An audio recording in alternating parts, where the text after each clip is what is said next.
and Chinese cultural civilization.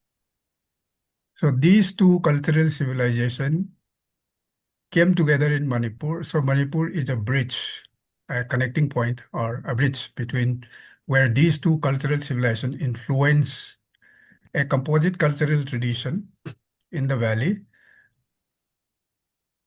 a little civilization for long enough. But um, but the violence that you have seen over the last 5 decades in Manipur is just because of the national security concerns of India in an alien international boundary. At the time of merger, the government of India had serious doubt on the loyalty of the people who inhabited this entire region. So therefore, some kind of military occupation, so to say, was necessitated. Now, the ethnic conflict and corruptions and all kinds of conflict that you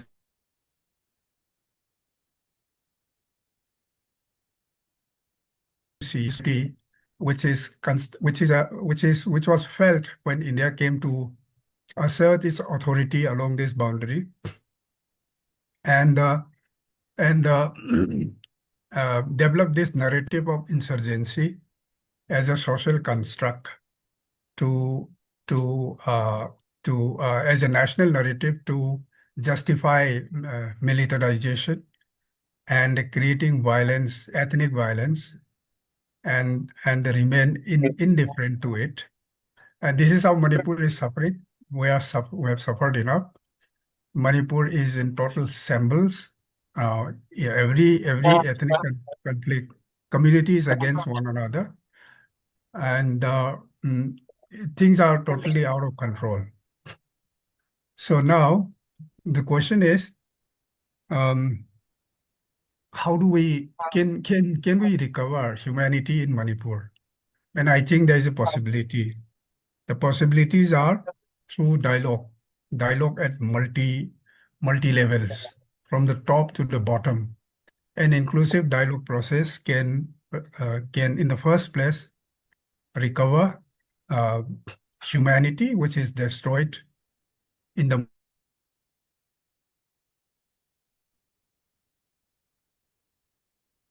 and also ensure the security concerns of government of India. Once through dialogue, there is a confidence building process and people understand one another.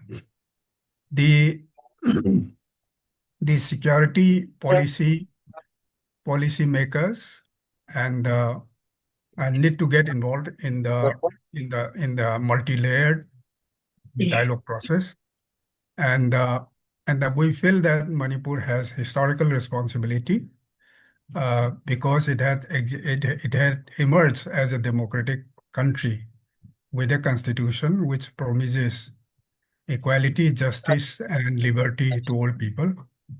And India is a democratic country shaped by its constitution, almost have the same constitutional values and principles which can guide dialogue and debate to resolve all the outstanding issues and ensure mutual security and peace in the region, in Manipur, not only in Manipur, but in the region.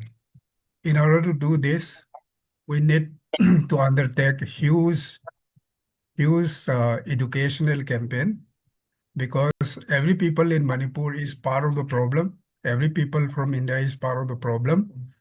And in order to make people, the same people, part of the solution, we need to equip them with new knowledge and the skills for peace building, different method of peace building. So a huge educational program has to undergo actively, intensively.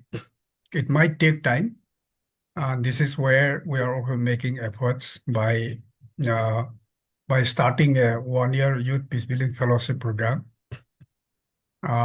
Because the present situation is something that is out of control, and people have no space to maneuver, to influence the destructive, violent processes that are happening. People are highly vulnerable. You cannot speak a different language, so peace remains threatened. So therefore, engagement in a long-term peace building process is a way out. At the same time, with the help of Peace Builders Forum India, constituting a group of senior citizens to facilitate dialogue, settling between different communities, between Government of India and people of Manipur. All of this is totally absent. So this is an area critical to transforming the